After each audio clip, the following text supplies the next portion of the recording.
In the midst of portal season and even flip season, one of NC State's hottest commodities and Tony Gibson might be here to stay. Wolfpack, part of the Locked On Podcast Network. Your team every day.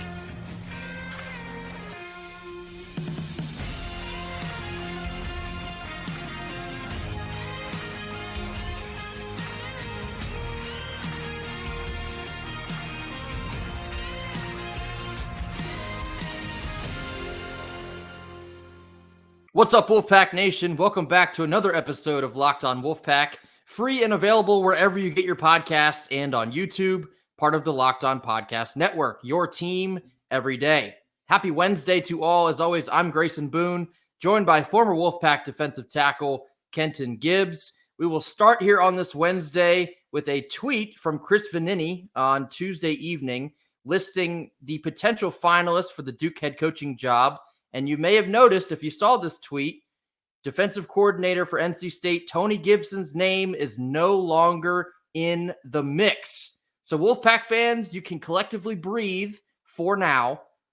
Keep your hands off my Pop-Tarts and keep your hands off my defensive coordinator, reads Kenton's sign of the day. Absolutely true. Seeing Tony Gibson's name linked to any other school around this time of year, it gives you a little bit of a heart attack, maybe some heart palpitations. NC State cannot afford to lose Tony Gibson with how much he means to this defense and how much he means to this football program. Yeah, I agree. And Tony Gibson staying around is a big deal for a multitude of reasons. But I hope this puts to rest the idea that, we have defensive players transferring because Gibson's leaving. That's not the case. Yes. Guys are just going to pursue other things and all that. But more importantly, Tony Gibson is the guy, point blank period. Like, he is – people thought I was joking when I said this. It would be the greatest outcome for Wolfpack Nation possible if he became NC State's Bud Foster. If he coached here for forever and a day as a defensive coordinator and was just like the greatest that we had ever seen, going to the NCAA Football Hall of Fame and all that good stuff, because he's magnificent. You can't tell me that there are 10 guys around the country that are doing their job at a better clip than him, as consistently as him, in terms of what he's done here. So, Tony Gibson coming back, I joke all the time about, we could put out 8 sentient Roombas and 3 football players, and we'd be all right with Tony Gibson calling the defense. But I really mean that. He really is that type of play caller that he just knows what dogs to dial up, when to dial them up, when to not bring pressure, and all that good stuff. So, all in all, you talk about, hey, NC State's biggest get, sometimes keeping your guys is a big deal, yes, including a defensive coordinator like Tony Gibson. Yeah, I've seen the popular sentiment around portal season. Sometimes the best gets are the ones you already have, and especially entering portal season here. You talk about the significance of having Tony Gibson still on the staff here going into portal season, and you're going to need to recruit probably a couple linebackers, some defensive linemen, some guys in the secondary. You want to be able to demonstrate that stability, that you're going to have one of the best defensive coaches in the country right here at NC State. That is a major selling point to get out to these guys in the portal saying, hey, if you want to be a part of something special, you want to be a part of a great defense, look no further than right here. We got the numbers to back it up. Year in and year out, the defenses under Tony Gibson get it done. Up next could be you. So this is so important. And again, maybe he is linked to other jobs that we don't know of quite yet, but to see his name come off a board for another school, it is a big deal. It's a very big deal. Whatever it took to get Tony Gibson off the board, whether it is a lifetime supply of Skittles, like Kenton mentioned a couple weeks ago, or maybe it was just simply another Brinks truck, it worked. So whatever's going on for the NC State coaching staff, keep that momentum rolling because we need Tony G here in Raleigh. Up next, we're going to be talking about another significant development for the bowl game upcoming in a coaching staff change for the Kansas State Wildcats. Our first sponsor of the day is Jase Medical. I know we come to sports to escape some of the crazy realities of real life, but can we just talk just for a minute about preparing for real life? According to the FDA, pharmacies are running out of antibiotics like amoxicillin right in the middle of the worst flu season in over a decade. That's kind of scary. Can't imagine a more helpless feeling than your significant other or maybe even your kids getting sick with no medication that they need. Thankfully, we'll be okay because of Jase Medical. The Jase case is a pack of 5 different antibiotics to treat a long list of bacterial illnesses, including UTIs, respiratory infections, sinusitis, skin infections, among others. This stuff could happen to any of us. Life is simply unpredictable. Visit jasemedical.com and complete your physician encounter. It will be reviewed by a board-certified physician, and your medications will be dispensed by a licensed pharmacy at a fraction of the regular cost. It's never been more important to be prepared than today. Go to jasemedical.com and use code LOCKEDON to get $20 off of your order. Jase Medical. We're back here discussing some news that came across our desk that pertains to the Pop-Tarts Bowl here coming up in a couple weeks. Kansas State offensive coordinator Colin Klein, who you might remember, it is because he was a legendary quarterback at Kansas State. He has accepted the offensive coordinating job down at Texas A&M. He will join ex-Duke coach Mike Elko down in College Station. What this means for NC State is that more than likely, Colin Klein will not be on the sidelines for KSU in the Pop-Tarts Bowl. I say more than likely. Sometimes coaches will finish the season before moving on to a spot, and being that Klein is basically Kansas State's favorite son, I wouldn't put it past him to finish out the season, but I would expect him to move on immediately, head down to College Station, and get settled in there. So, Kenton, the question here is, how significant of a loss is this for Kansas State before we have to see them in this bowl game? I mean, if he does not coach this bowl game, that's massive. That man is for those of you who don't know, he does things to mess with defenders' eyes in ways that they should be illegal. They should be banned for health and player safety, or whatever the new excuse is to get things banned around here. But very seriously, his play calling, it's the intricate details that to the untrained eye are like, okay, just 2 guys pulling. What's the point? And it's like, no.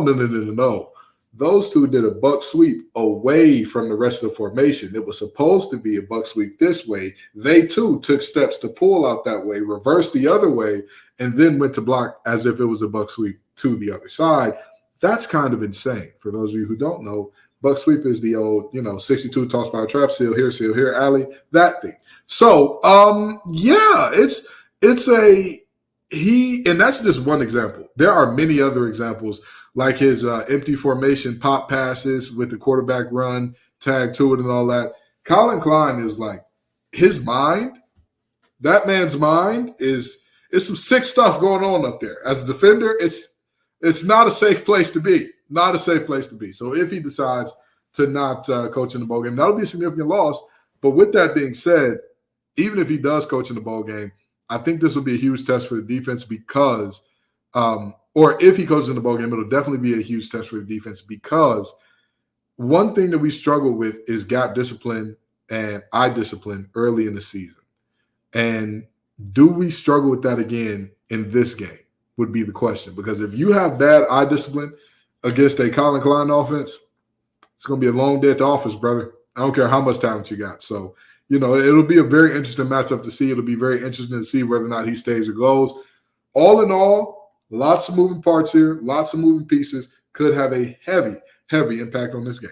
Yeah, it's no surprise that Colin Klein would get a big-time opportunity like this one. He was electric as a player with Kansas State, and he's been electric as a play caller with Kansas State. The things that he's been able to do at Kansas State this season have been phenomenal. The level of production he's gotten out of Will Howard, the rest of the offense has been phenomenal. And so while, even if he does move on and he's not here for the Pop-Tarts Bowl, I would imagine a lot of the offense is still going to look the same with the same similar concepts.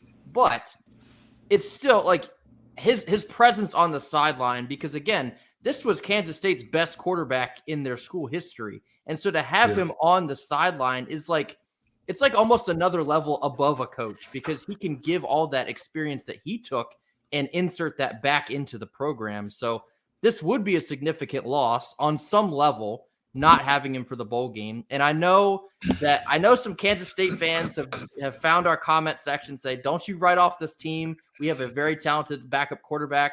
We're going to be touching on the rest of the offense. Not to worry. We're not writing anyone off, because this Kansas State team is a very good team with a very good offense with some very good. And they're very physical. They're very physical. I always tell people, anytime you think that a physical team is going to be an easy win, think again. Like, those are where the upsets are produced more than anywhere else. You rarely see upsets on teams that are like all sizzle, no steak, because that team, I mean, objectively, when y'all are going bar for bar, point for point, you can figure out, all right, we can get a stop or two against this team. The teams that are physical, I hear this a lot. Coaches say we had a physical week of practice. My brother in Christ, you cannot get ready and prepare for a team that is coming downhill, no frills, in a week. They live physical. You're just practicing physical for a week. So, you know, this is a very quality Kansas State team. And I don't want anybody to look at this game and say, oh, yeah, pack in the mail, it's ours, 10 wins guaranteed. Not so fast, my friend. Not so fast. Both fan bases are coming into this game pretty confident that they're going to be able to take this one. So, not taking anything away from the Kansas State Wildcats, they're going to be ready to play. But regardless, this would be a pretty significant loss coming into this bowl game, however it may shape out. Up next, we're going to round out our Wednesday episode discussing the David Thompson statue being unveiled at Reynolds after a quick word from our sponsors. Our second sponsor of the day is FanDuel. As the weather gets colder, the NFL offers stay hot on FanDuel. Right now, new customers can get $150 in bonus bets with any winning $5 moneyline bet. That's right, $150 if your team wins. If you've been thinking about joining FanDuel, there's no better time to get in on the action. The app is super easy to use, and there's a wide range of betting options, including spreads, player props, over-unders, and more. So before this college football bowl season kicks off, you might want to get all your bowl picks in over on FanDuel. Visit FanDuel.com/lockedon and continue winning this NFL and college football season. FanDuel, the official partner of the NFL. Last couple minutes here on this Wednesday. David Thompson statue is being unveiled at Reynolds Coliseum today. Long overdue, but I got to tell you, this means so much, this NC State basketball program, as I believe it's the first former player to be immortalized with the statue for the NC State basketball program. Only the coaches have been done so in such a fashion, but the representation on this whole ordeal, this matters for the NC State basketball program. You want to be able to bring your greats around the current program and continue building that type of culture. And I think Keats has really made more of an effort to do that in these last couple of years, bringing back former players to speak to the team. And now you have a David Thompson statue going outside of Reynolds, where it belongs, by the way. Having former players on the staff, you know. Yes. Yeah, it's a very concerted effort. Like you said, very intense. There's a lot of intentionality behind bridging the past with the future. This is a very big deal because we've talked on this show in the past about NC State desperately needs a lot more representation in the NBA. We need to be able to produce a lot more talent that gets into the NBA because that sort of thing helps in recruiting and program recognition, the whole 9 yards. And so this statue, because he is the greatest basketball player in ACC history, bar none, no more conversation to be had there. It's him. Watch the tape. It's a little grainy from back in the day, but from everything you've heard from everyone that lived through it, he was one of them ones. He was a special talent. And so this has been from the initial announcement, the excitement that has built up to this moment has been spectacular. And NC State basketball needs these type of moments for their program. And David Thompson, you know, what else can you say about the guy? Absolutely deserving of every bit of praise. Yeah, and Jeff Gravely did an amazing story on him. You know, that's on the Wolfpack Athletic site. And I'll tell you this much. You know, obviously, Jeff Gravely has been doing great work in the Triangle sports scene for years. But I'll tell you this much. You know, like you said, greatest player in ACC history. I mean, in terms of greatest college player, he's in the pantheon where it's maybe him, Kareem, a couple other guys. That's about it. The reality of what we're looking at here, honoring your former greats in terms of players is immensely important. Having that situation where, objectively speaking, like we always talk about tying back in the present and the future, think about this. There are tons of kids who are NC State fans now who may not know who David Thompson is in any way, shape, form, or fashion.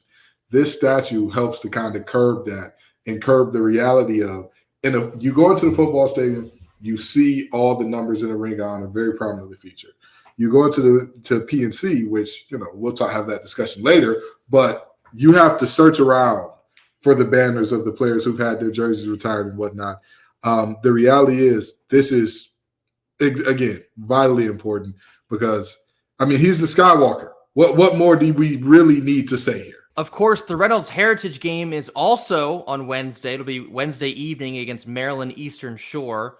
Fully expecting NC State to handle business in that one. I believe the spread is like somewhere in the mid-20s. So It should get out of hand early. Certainly hope it does. But I would also like to see these throwback uniforms. I have to imagine that they will be wearing them tonight. There's no way they'd wear anything else for a night like this in Reynolds, honoring David Thompson. So certainly expect to be seeing those as well. But the entire Wednesday as a whole is a great, great day for this basketball program. Honoring your legends, putting a statue where it belongs, and then playing a game in the old barn as we do every single year now. I'm so happy that this has become such a big tradition year in and year out. But continuing to establish this basketball culture that sort of got lost in the early 2000s and maybe even late 2000s, to get back to, or at least to put a bigger spotlight, I guess, in a sense, on what we once were and where we could go eventually if we play our cards correctly. This is a fantastic day for this program. Oh, yes. And not just fantastic for those reasons. The statue of David Thompson may not be the only grand unveiling we see tonight. I will give you no more information than that. Take that as you will. Watch the basketball game, ladies and gents. That'll do it for us here on Wednesday. As always, thank you all so much for joining us. Be sure to hit that like button, drop your comments in the comment box, and as always, mash that subscribe button on your way out the door if you haven't already. We will see you all tomorrow. Until then, go Pack. Go Pack.